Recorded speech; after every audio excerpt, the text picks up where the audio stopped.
በዛሬው ቪዲዮ ማይክሮሶፍት ኤክሴል ላይ ለምሳሌ እናንተ እንደዚህ ቁጥሮችን እያስገባችሁ ወይም ደግሞ ዳታ እየመዘገባችሁ ስትሄዱ ቦርደሩ አውቶማቲካሊ እንደምታዩት እየገባላችሁ ይሄዳል ማለት ነው። ቁጥሩን ደግሞ ብታጠፉት ወይም የጻፋችሁትን ዳታ እያጠፋችሁት ብትሄዱ ቦርደሩ እንደምታዩት አውቶማቲካሊ እየቀነሰላችሁ ይሄዳል። ስለዚህ ይህንን እንዴት ማዘጋጀት እንደምትችሉ አሳያችኋለሁ።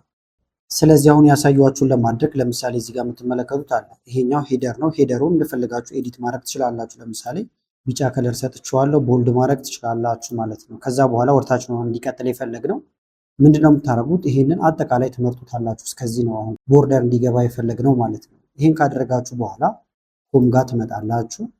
በመቀጠል ኮንዲሽናል ፎርማቲንግ ይላል። ይሄን ስትነኩ ወርታች ዝርዝሮች ይመጡላችኋል። ከዛ እዚህ ጋር ኒው ሩል የሚል አለ። ይሄን ትነካላችሁ። ከዛ በኋላ ወደዚህ ነው የሚያመጣችሁ። እዚህ ከመጣችሁ በኋላ ዩዝ የፎርሙላ የሚለው ወይም ይሄ የመጨረሻውን ትነኩታላችሁ። ከዛ ፎርማት ቫልዩ የሚለውን እዚህ ጋር ክሊክ ታረጉና ከዚህ ነው የምንጀምረው። ስለዚህ የመጀመሪያዋ ላይ ክሊክ ታረጋላችሁ። እዚች ጋር እንደምታዩት የዶላር ምልክት፣ ሁለተኛዋን የዶላር ምልክት ባክ ስፔስ ነክታችሁ ታጠፏታላችሁ። የዶላር ምልክት ከዛ ኤዋን ነው የሚሆነው እንደዚህ። በመቀጠል ፎርማት የሚለው ጋር ትመጣላችሁ። አሁን ማድረግ የፈለግነው ምንድነው ቦርደር ነው። ስለዚህ ይሄኛው ፎንት ወይም ሌላ ቦታ ካለ ቦርደር ጋር ትመልሱትና አውትላይን ዙሪያውን ነው ቦርደር እንዲያስገባ የፈለግነው። ከዛ በኋላ እዚህ ጋር አውቶማቲክ ይላል። ከለሩን መምረጥ ትችላላችሁ። ደስ ያላችሁን ከለር መጠቀም ይቻላል ማለት ነው። ለምሳሌ እንደዚህ አይነት ከፈለኩኝ ይሄን እመርጠዋለሁ። ከዛ በኋላ ኦኬ እንላለን።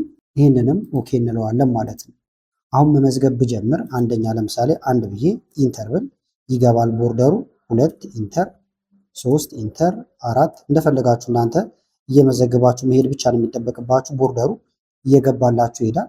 ስታጠፉት ደግሞ ይሄን ስቀንሱት እንደምታዩት ቦርደሩ ራሱ እየቀነሰ ይሄዳል ማለት ነው። ቪዲዮ ከተመቻችሁና በቀጣይ እንዲህ አይነት ቪዲዮዎችን እንሰራላችሁ የምትፈልጉ ከሆነ ቪዲዮውን ላይክ በማድረግ ለዚህ ኮሜንት ላይ የተለያዩ አስተያየቶችን በመጻፍ አሳውቁን። ከላይ ኢንስክሪን ላይ የምታዩት ቪዲዮ አለ፣ እሱን እንድታዩ ጋበዝኳችሁ። አመሰግናለሁ በጣም ቻው።